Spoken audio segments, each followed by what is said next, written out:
Halo semuanya, Assalamualaikum warahmatullahi wabarakatuh. Selamat jumpa kembali di kelas daring mata kuliah Biosistematika Departemen Biologi FMIPA UI bersama saya Welizar Syamsurizal.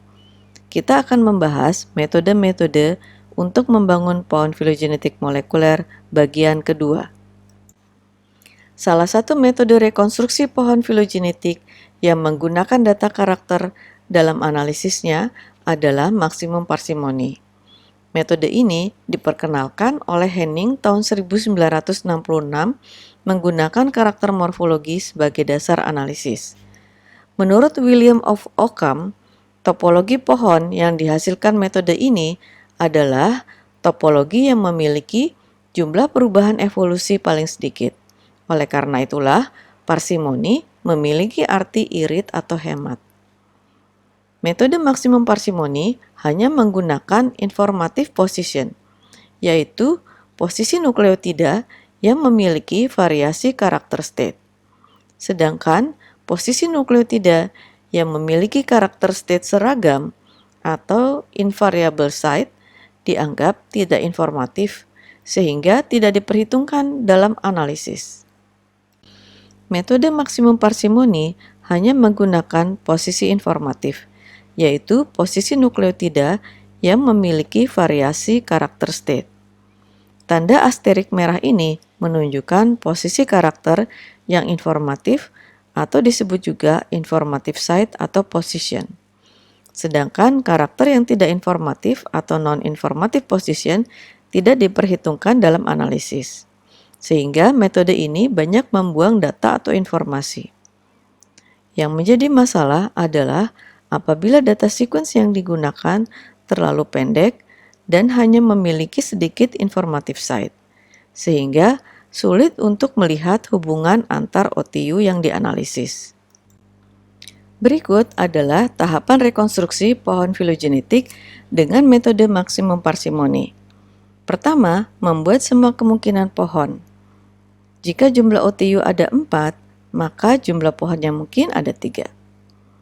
Kedua, menghitung jumlah perubahan karakter state pada setiap pohon yang mungkin dan pada setiap posisi nukleotida yang ada. Kemudian, memilih pohon dengan jumlah perubahan yang paling sedikit. Pada contoh di sini, untuk pohon pertama, pada posisi yang pertama, ada 2 kemungkinan, yaitu yang di kiri hanya terdapat satu perubahan karakter state, yaitu dari A ke G, dan yang di sebelah kanan, posisi A dan G-nya bertukar tempat, sehingga perubahan karakter state-nya menjadi 5. Dengan demikian, pohon yang di sebelah kiri dianggap lebih parsimonius dibandingkan yang di sebelah kanan, karena yang di sebelah kiri memiliki perubahan yang lebih sedikit. Pada tahapan berikutnya, proses yang sama diulangi pada posisi nukleotida kedua sampai keempat dan menghitung jumlah perubahan karakter state-nya. Pada posisi 2, jumlah perubahan ada 1. Pada posisi 3, jumlah perubahannya ada 2. Dan ada 2 kemungkinan dengan jumlah perubahan yang sama. Pada posisi 3, jumlah perubahan ada 1. Dan pada posisi 4 tidak ada perubahan atau 0. Pada posisi 4 ini dianggap tidak informatif untuk filogeni karena semua karakter state-nya sama atau identik. Selanjutnya, semua perubahan pada setiap posisi sequence dari 1 sampai 4 untuk pohon pertama dihitung, yaitu 1 plus 1 plus 2 plus 1 plus 0. Semuanya sama dengan 5.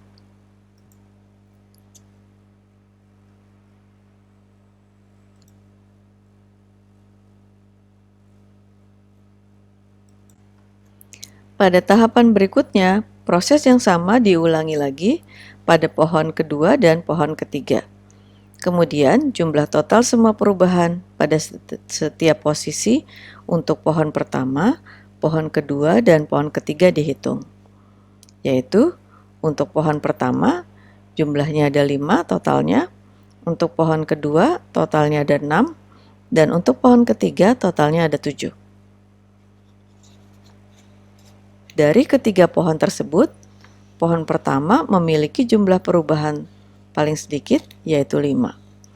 Sehingga pohon pertama yang dianggap sebagai the most parsimonious tree dan yang akan menjadi hasil akhir pada analisis dengan metode ini. The most parsimonious tree adalah pohon yang memiliki kejadian evolusi paling sedikit pada karakter yang dimiliki bersama. Apakah setiap perubahan diberi skor sama? Apabila kejadian transversi dan transisi diberi skor yang berbeda, di mana transversi diberi nilai 2, sedangkan transisi diberi nilai 1, seperti terlihat pada tabel ini.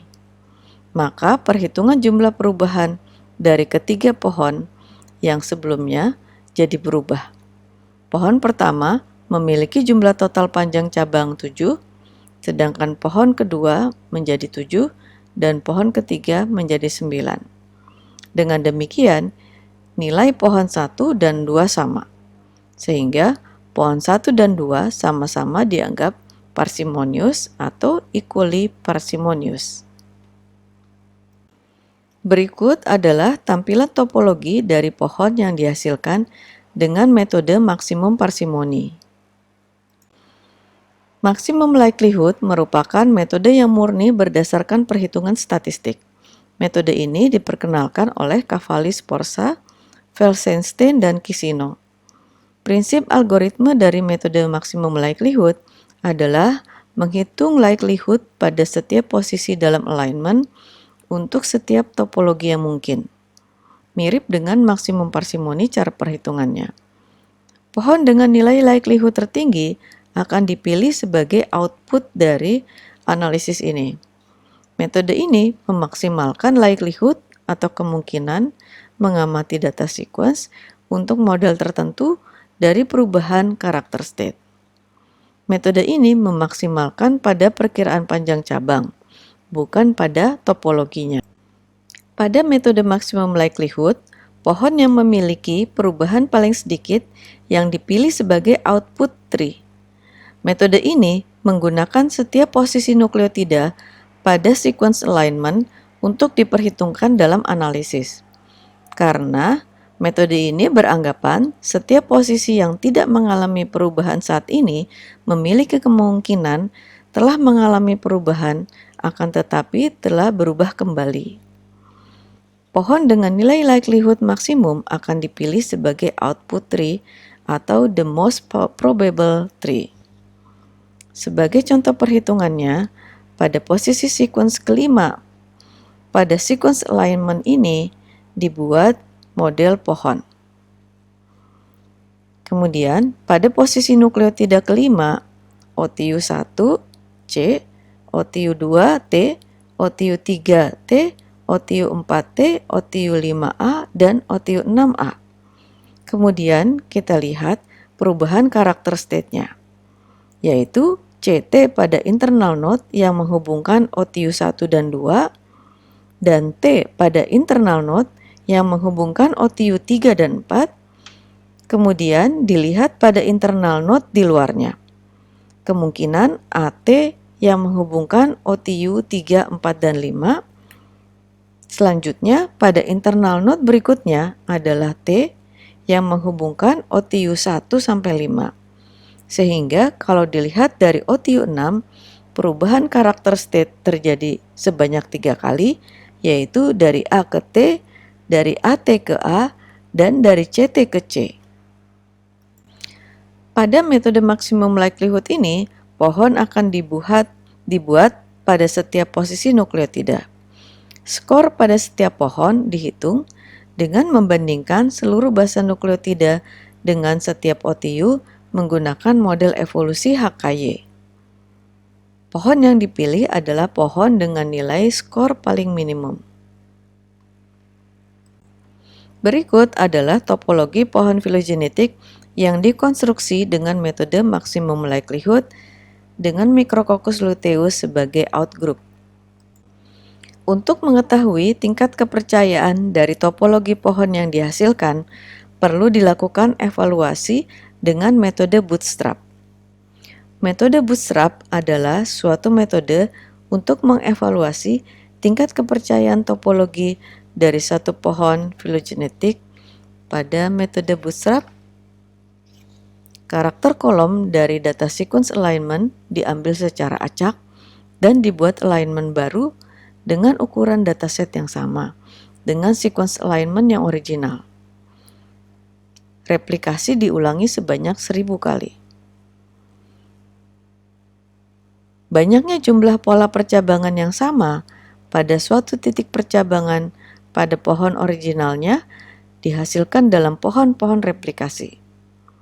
Persentase yang terdapat di setiap cabang pada pohon filogenetik adalah persentase banyaknya pohon replikasi yang menunjukkan pengelompokan taksa yang sama dari keseluruhan data replikasi. Nilai presentasi Bootstrap dari 0 sampai 100% umumnya ditemukan pada pohon filogenetik. Suatu topologi pada suatu titik percabangan internal dapat dikatakan cukup meyakinkan jika satu nilai bootstrapnya lebih besar dari 700/1000 atau 70%. Semakin tinggi persentase nilai bootstrap pada suatu titik percabangan internal node, semakin dapat dipercaya topologi yang ada pada internal node tersebut. Berikut adalah cara bootstrapping pada analisis pohon filogenetik. Ini adalah original alignment atau the real multiple alignment.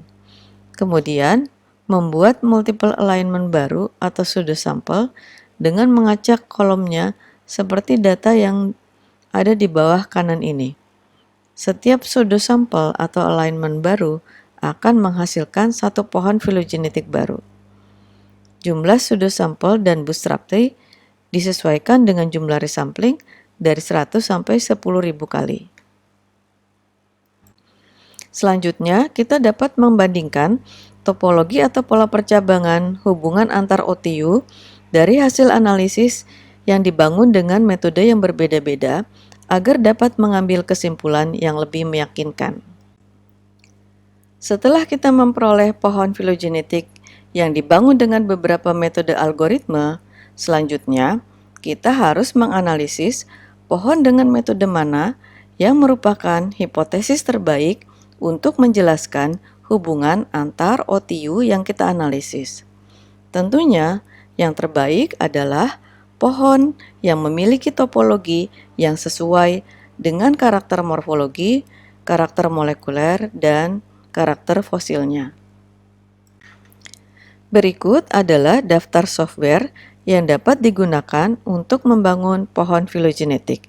Di antaranya adalah program MEGA atau Molecular Evolutionary Genetics Analysis yang merupakan software komputer untuk menganalisis statistik, analisis evolusi molekuler, dan untuk membangun pohon filogenetik. Akhirnya kita sampai di penghujung video ini. Demikianlah bahasan mengenai metode-metode untuk membangun pohon filogenetik molekuler. Sampai jumpa pada pertemuan berikutnya mengenai taksonomi modern dan DNA barcoding. Selamat mengikuti, salam sehat selalu. Wassalamualaikum warahmatullahi wabarakatuh.